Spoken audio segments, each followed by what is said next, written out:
Suaseng Hao, apa kabar? Semoga selalu sehat dan tetap semangat ya Suasengman.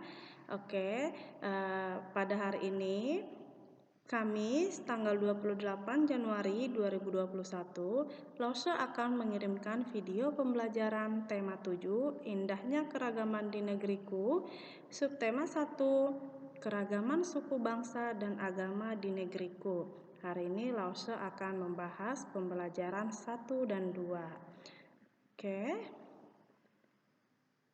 Sebelum kita masuk ke pendalaman materi, Lause akan menjelaskan tujuan pembelajarannya terlebih dahulu. Tujuan pembelajaran 1. Siswa dapat menemukan informasi tentang suku bangsa di Indonesia dengan benar. 2. Siswa mampu menuliskan kata sulit dalam bacaan dan mampu menjelaskan artinya dengan tepat. 3. Siswa mampu mengenal contoh-contoh pemanfaatan gaya otot dalam kehidupan sehari-hari dengan benar. 4. Siswa mampu menemukan naik turunnya sebuah nada pada sebuah lagu. Oke, Suasengman, sekarang kita masuk ke pendalaman materi. Kita akan membahas pembelajaran 1 halaman 85, muatan bahasa Indonesia KD 3.7 dan 4.7. Menjelaskan arti kata sulit dalam teks non-fiksi. Nah, untuk mengerti arti sebuah kata, sebaiknya kamu mencari arti kata tersebut dalam Kamus Besar Bahasa Indonesia atau KBBI. Lakukan hal berikut. Yang pertama, siapkan Kamus Besar Bahasa Indonesia, lalu tentukan kata dasar dari kata yang akan dicari. Misalnya kita akan mencari makna dari keragaman. Maka kita tentukan dulu kata dasar dari keragaman. Kata dasar dari keragaman adalah ragam. Maka kita cari ragam pada kolom huruf R dalam kamus. Setelah itu, carilah kata keragaman pada bentuk-bentuk turunan dari kata ragam. Nah, sekarang kamu telah mengetahui arti kata ragam tersebut. Arti kata keragaman itu adalah suatu kondisi dalam masyarakat yang terdapat banyak perbedaan dalam berbagai bidang.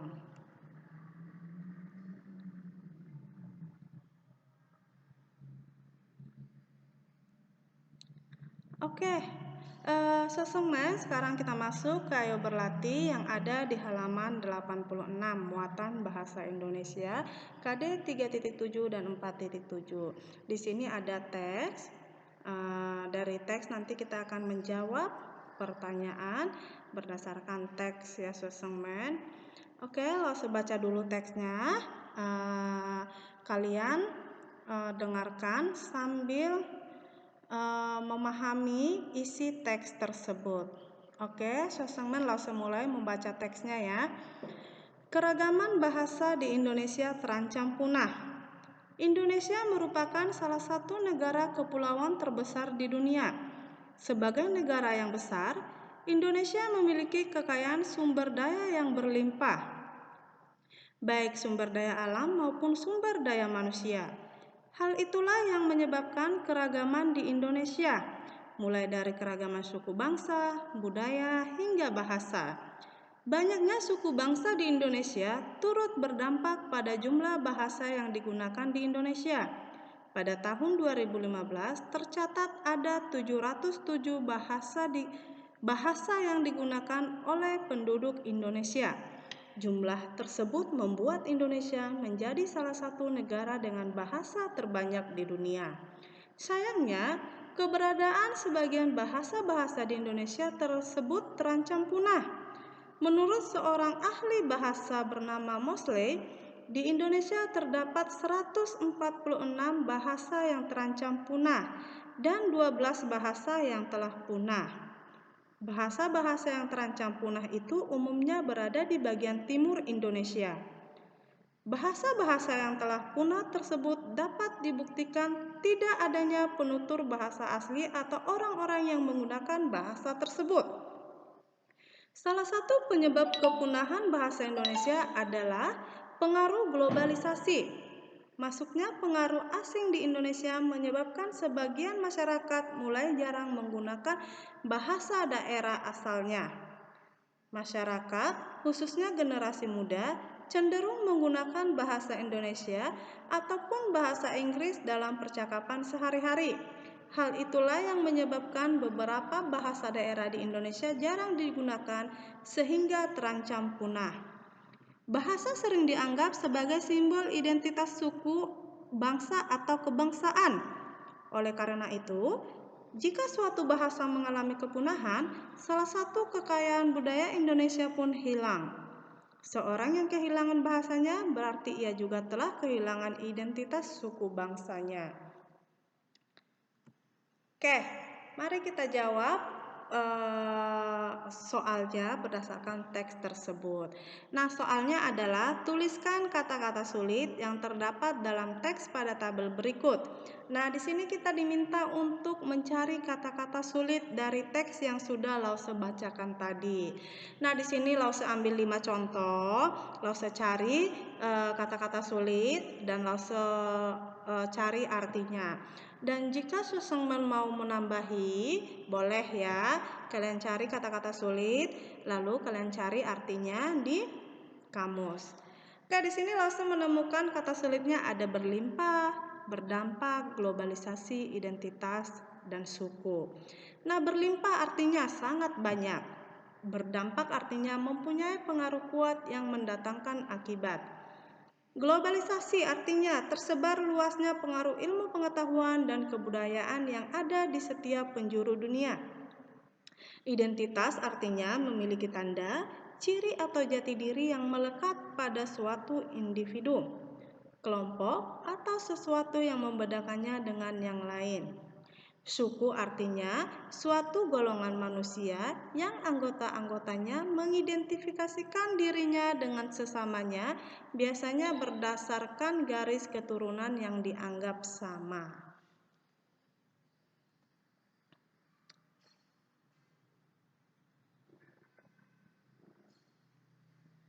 Oke, kita masuk lagi ke muatan bahasa Indonesia, pembelajaran 2 halaman 93. Susengmen, di sini kenapa Lause urutin muatannya sama, Lause jadikan satu, supaya Lause menjelaskannya, misalnya muatan bahasa Indonesia, langsung Lause jelaskan muatan bahasa Indonesia. Jadi tadi kita masih di pembelajaran 1 dan ini bahasa Indonesia ada di pembelajaran 2, jadi Lause masukkan ke pembelajaran 1 ya Susengmen. Nah, pembelajaran 2 ini ada di halaman 93. Menemukan informasi dalam teks. Dalam menemukan informasi penting dari sebuah teks, kamu sebaiknya memperhatikan hal-hal berikut. 1. Membaca judul teks. 2. Membaca keseluruhan isi teks. 3. Mencatat hal-hal penting yang belum pernah kamu tahu. Oke. Di sini kita masuk lagi di Ayo Berlatih halaman 93. Bacalah kembali teks tentang keragaman bahasa di Indonesia terancam punah pada pembelajaran sebelumnya. Tadi Lause di pembelajaran 1 sudah membacakan teks keragaman bahasa di Indonesia terancam punah.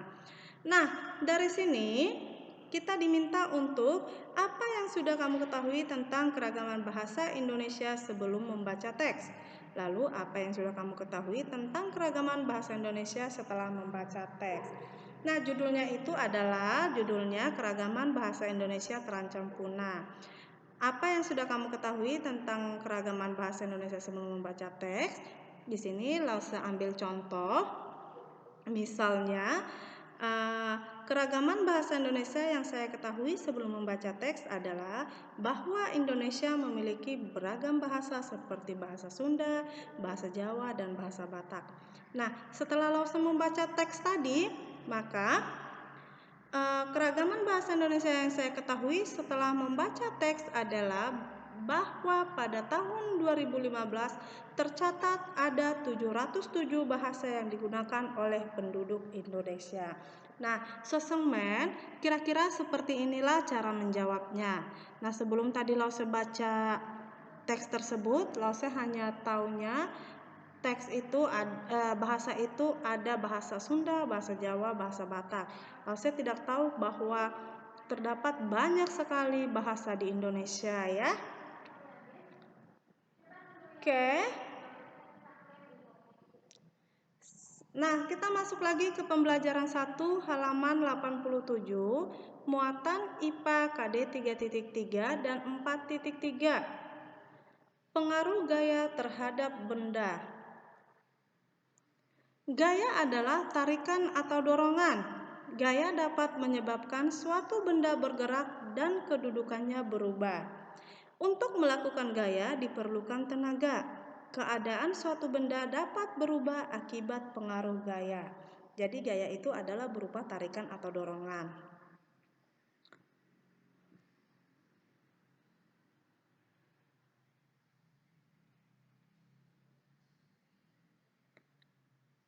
Oke. Pengaruh gaya terhadap benda antara lain. Oke, mari kita lihat. Pengaruh gaya terhadap benda antara lain. 1. Benda yang diam menjadi bergerak. Nah, pengaruh gaya itu terhadap benda bisa benda yang diam menjadi bergerak. Contohnya, ketika kita mendorong meja, atau ketika kita menendang bola, atau ketika gerobak ditarik, maka akan terjadi yang tadinya benda diam akan menjadi bergerak. 2. Benda yang bergerak menjadi diam. Contoh, saat sepeda yang sedang dikendarai direm, gerak sepeda menjadi lambat dan akhirnya berhenti. Ya.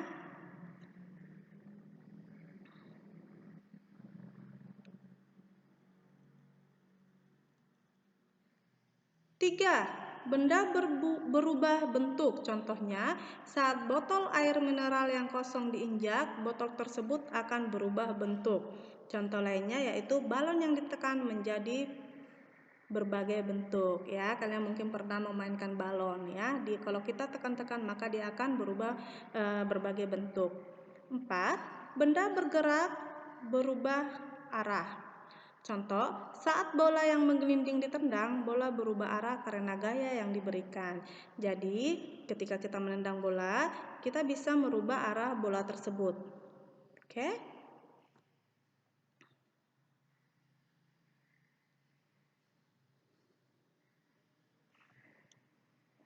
Lalu di sini ada macam-macam gaya. Yang pertama atau yang nomor 1 ada gaya otot. Gaya otot adalah gaya yang timbul karena aktivitas otot. Contoh, anak menendang bola, ibu memotong kue, dan ayah memindahkan televisi. Di sini gaya otot sesuatu yang kita gunakan dengan menggunakan otot ya. Lalu ada gaya gravitasi. Nomor 2, gaya gravitasi. Gaya gravitasi adalah gaya yang disebabkan oleh gaya tarik bumi. Contoh, jika kita melempar benda ke atas, benda itu akan jatuh ke tanah. Lalu ada lagi penerjun payung yang melompat dari pesawat akan bergerak menuju ke permukaan bumi. Lalu nomor 3 ada gaya pegas. Gaya pegas adalah gaya yang terjadi akibat tarikan atau dorongan terhadap benda yang dilakukan menggunakan gaya pegas elastis. Gaya pegas ini Sosengmen contohnya pulpen yang mempunyai gaya pegas. Biasanya kalau kalian pernah memakai pulpen yang dia tidak punya tutup, jadi kita hanya menggunakan gaya pegas di atasnya saja untuk membuka atau menutup pulpen tersebut. Itu contoh gaya pegas ya. Lalu nomor 4 ada gaya magnet. Gaya magnet adalah gaya yang timbul karena tarikan magnet terhadap benda yang terbuat dari logam tertentu. Nomor 5, gaya listrik adalah gaya yang ditimbulkan oleh benda-benda yang bermuatan listrik. Nomor 6, gaya gesek. adalah gaya yang timbul jika dua permukaan benda saling bertemu.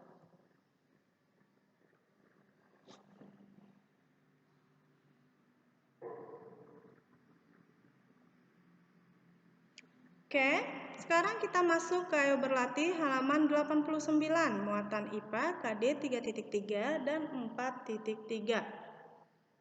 Soal nomor 1, apa yang dimaksud dengan gaya? Nah, jawabannya adalah gaya adalah tarikan atau dorongan terhadap suatu benda. Nomor 2, manakah bagian yang menunjukkan pengaruh gaya berupa dorongan dan tarikan pada benda? Jelaskan alasanmu. Nah, perhatikan gambar berikut Sosongmen. Di sini ada gambar A dan gambar B, ya. Dan di gambar A kita bisa melihat bahwa itu adalah seseorang menarik gerobak, dan gambar B dia mendorong, ya. Nah, di sini Lause akan menjawab. Bagian yang menunjukkan pengaruh gaya berupa dorongan dan tarikan pada benda yaitu bagian A, menunjukkan gaya berupa tarikan.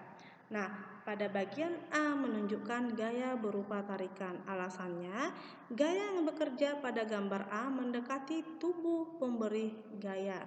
Sedangkan gambar B menunjukkan gaya berupa dorongan. Alasannya, gaya yang bekerja pada gambar B menjauhi tubuh pemberi gaya. Oke. Soal nomor 3. Tuliskan contoh kegiatan yang memanfaatkan gaya pada tabel berikut. Di sini, Lause langsung jawab saja. Ada satu jenis gaya, gaya otot. Nah, contoh kegiatan yang kita gunakan dalam gaya otot adalah kakak mengangkat ember berisi air, anak menendang bola, ibu memotong kue, dan ayah memindahkan televisi. Lalu 2, gaya gravitasi bumi. Contoh kegiatannya adalah buah yang telah masak jatuh dari pohon. Penerjun payung yang melompat dari pesawat akan bergerak menuju ke permukaan bumi. Lalu nomor 3, gaya pegas. Contoh kegiatannya adalah karet gelang yang dapat ditarik dan kembali ke ukuran semula. Pulpen yang terdapat pegas di dalamnya. Ini tadi contoh yang sudah Lause sebutkan, ya, Sosongmen. Lalu nomor 4, gaya magnet. Benda-benda logam yang dapat ditarik oleh magnet. Nomor 5, gaya listrik.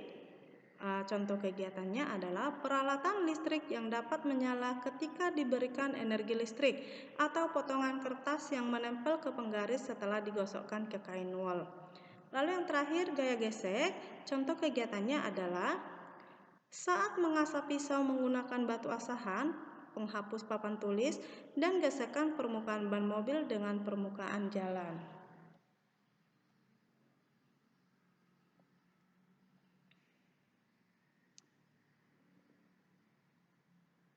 Oke, sekarang kita masuk ke pembelajaran 2 halaman 91, muatan IPA KD 3.3 dan 4.3. Gaya otot dan kegunaannya dalam kehidupan sehari-hari. Gaya otot adalah gaya yang ditimbulkan oleh otot manusia atau hewan dalam melakukan kegiatan, seperti mengangkat, menarik, menahan, atau mendorong suatu benda.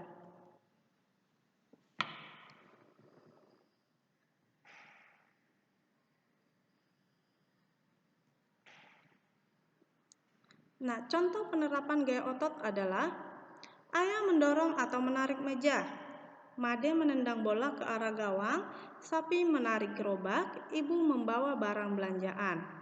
Nah, di sini otot disebut alat gerak aktif karena memiliki kemampuan menggerakkan tulang. Jika otot digunakan terus-menerus untuk melakukan kegiatan yang berat, otot akan mengalami keletihan. Oke, sekarang kita jawab lagi. Ayo Berlatih halaman 92. Soal nomor 1. Mengapa otot disebut alat gerak aktif? Nah, jawabannya adalah otot disebut alat gerak aktif karena memiliki kemampuan menggerakkan tulang. Lalu soal nomor 2, perhatikan aktivitas-aktivitas berikut. Di sini ada 10 aktivitas. 1. Roket meluncur ke angkasa.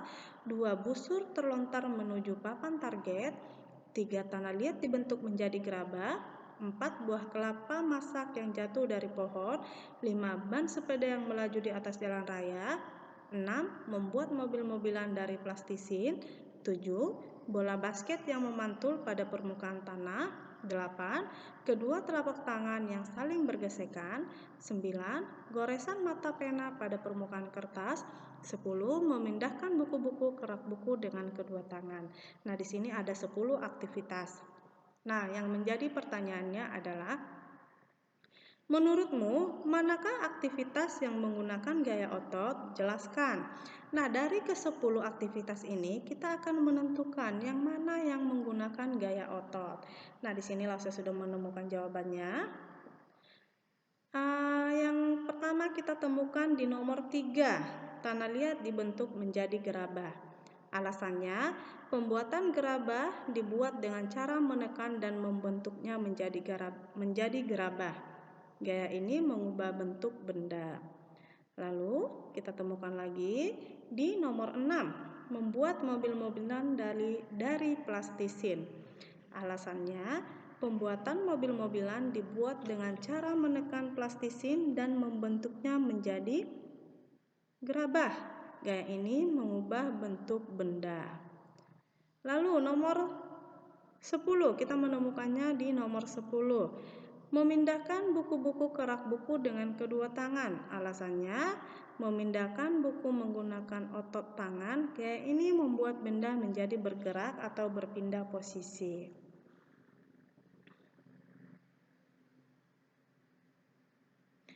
Lalu yang pertanyaan B-nya, tuliskan 3 aktivitas yang menggunakan gaya otot di lingkungan sekolahmu.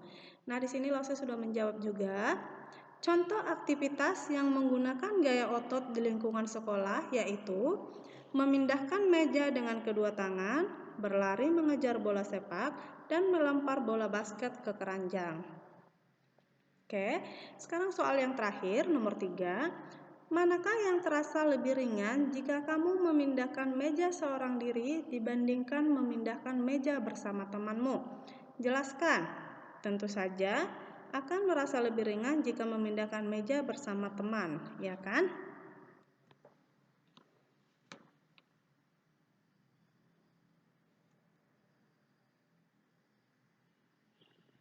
Oke, Sosengmen, kita masuk ke pembelajaran terakhir, pembelajaran 2 halaman 90, muatan SBDP KD 3.2 dan 4.2. Menyanyi sesuai tinggi rendah nada. Nah, kemarin kita sudah mempraktekkan menyanyi sesuai dengan tinggi rendah nada.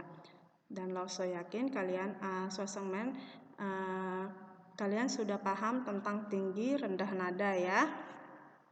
Saat menyanyikan sebuah lagu, kamu harus mengerti tinggi rendah nada. Nada adalah bunyi yang teratur. Nada memiliki bunyi rendah dan tinggi. Nada dapat ditulis dalam notasi angka. Nah, ini adalah contoh notasi angkanya. Do, kita tulis notasi angkanya 1, Re 2, Mi 3, Fa itu 4, Sol 5, La 6, Si 7, dan Do di sini kita kembali ke 1 tetapi dia dengan Do tinggi. Nah, ucapkan notasi angka berikut secara berurutan. Berarti Do, Re, Mi, Fa, Sol, La, Si, Do. Oke? Oke, Sosengmen. Sekian pembelajaran pada hari ini. Lause berharap kita selalu dalam lindungan Tuhan Yang Maha Esa, dan Lause berharap kalian selalu semangat ya Sosengmen. Oke, 谢谢大家，大家再见。